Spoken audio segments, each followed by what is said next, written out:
عقیقے کی حکمت کیا ہے؟ کیوں عقیقہ کیوں؟ مختلف باتیں علماء نے کہی ہیں۔ ایک بات یہ ہے کہ عقیقہ بچے کی پیدائش پر خوشی میں ہوتا ہے، جیسے ولیمہ نکاح کی خوشی میں ہوتا ہے۔ بچہ پیدا ہوا، خوشی کے طور پر، شکر کے طور پر اس کو کیا جاتا ہے۔ ایک جواب یہ بھی ہے کہ رشتہ داروں سے صلہ رحمی کا ذریعہ ہے کہ بچے کی خوشی میں سب جمع ہوتے ہیں، اور جمع ہونے کی وجہ سے آپس میں رشتہ اور مضبوط ہوتا ہے۔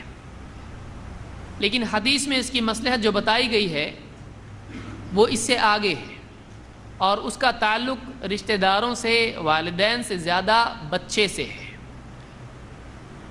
اللہ کے نبی صلی اللہ علیہ وسلم فرماتے ہیں الغلام مرتہن بعقیقتہ، بچہ اپنے عقیقے کی وجہ سے مرتہن ہوتا ہے۔ مرتہن، رہن آپ جانتے ہیں، گروی رکھنے کو کہتے ہیں۔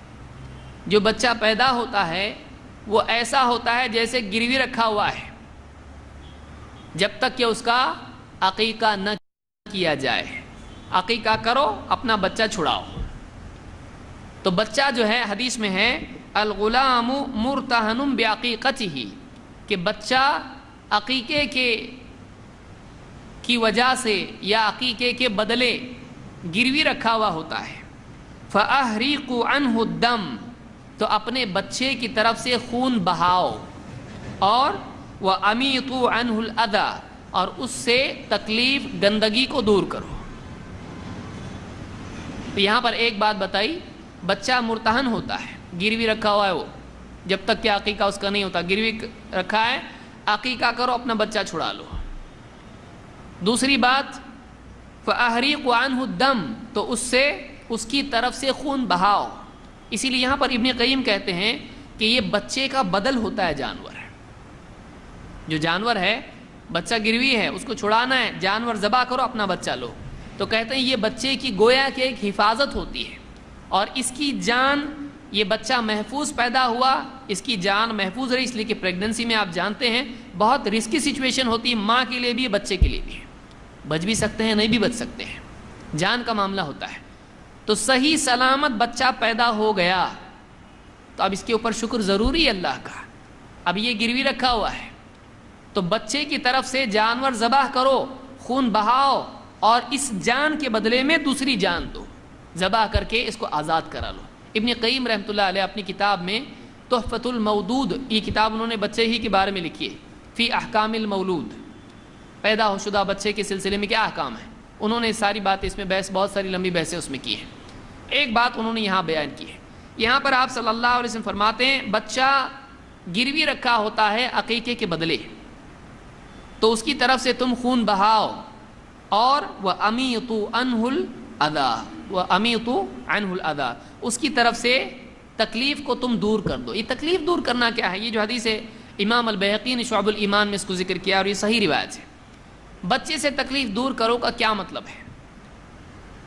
ایک اور روایت جس کو امام الحاکم، ابن حبان اور بیہقی نے سنن میں ذکر کیا ہے، اللہ کے نبی صلی اللہ علیہ وسلم نے حسن اور حسین رضی اللہ تعالیٰ عنہ کے عقیقے کے سلسلے میں فرمایا وَأَمَرَ أَن يُمَاطَ عَنْ رَأْسِهِ الْأَذَى، کہ بچے کے سر سے ادا، ادا عربی زبان میں دو چیزوں کے لیے آتا ہے، ایک گندگی کے لیے اور ایک تکلیف کے لیے۔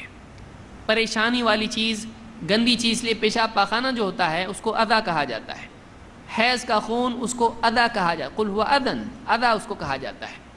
یا اسی طرح سے بدن میں اگر کوئی فی رأسہ اذن، حج کے ضمن میں آیا کہ جس کے سر میں تکلیف ہو، بیماری، زخم ہو، اس کو بھی کیا کہتے ہیں؟ ادا۔ تو گندگی اور تکلیف دونوں کے لیے عربی زبان میں ادا کا لفظ آتا ہے۔ تو یہاں پر آپ نے فرمایا وَأَمَرَ أَن يُمَاطَ عَنْ رَأْسِهِ أَذًا، کہ بچے کے سر سے تکلیف، گندگی کو دور کر دو۔ تو معلوم ہوا کہ جو سر مونڈا جاتا ہے 7ویں دن، یہ بھی عقیقے کے ساتھ کیا ہے؟ جڑا ہوا ہے۔ تو 7ویں دن یہ حکم ہوتا ہے کہ بچے کا عقیقہ ہو، جیسا کہ آگے آئے گا، اور اس کے سر سے جو پیدائش کے بال ہوتے ہیں ان کو مونڈ دیا جائے۔ آپ ڈاکٹر سے پوچھیں، وہ بھی آپ کو بتائیں گے یہ جو سکن ہوتی ہے اس کو صاف کرنا ضروری ہوتا ہے۔ اور سر اچھی طرح سے مونڈ دینے سے وہ سر بھی جو ہے صاف ہو جاتا ہے بالکل. تو یہ اس کے لیے ادا ہوتی ہے. بعض بچوں کو دیکھا گیا کہ ان کے سر نہیں مونڈا جاتا ہے تو سر میں بہت ساری گھموریاں اور بہت کچھ پریشانیاں ان کو ہو جاتی ہے. تو سر مونڈ دینے سے سر کلین ہو جاتا ہے، اس لیے کہ وہ سکن کے ساتھ اس طرح سے نکل جاتا ہے سب کچھ. یہ حاکم کی روایت ہے اور دوسرے محدثین نے بھی اس کو روایت کیا ہے، یہ صحیح روایت ہے. تو معلوم ہوا کہ عقیقے کی حکمت یہ ہے، وجہ یہ ہے کہ بچہ اپنا چھڑاؤ، اپنا بچہ چھڑا لو.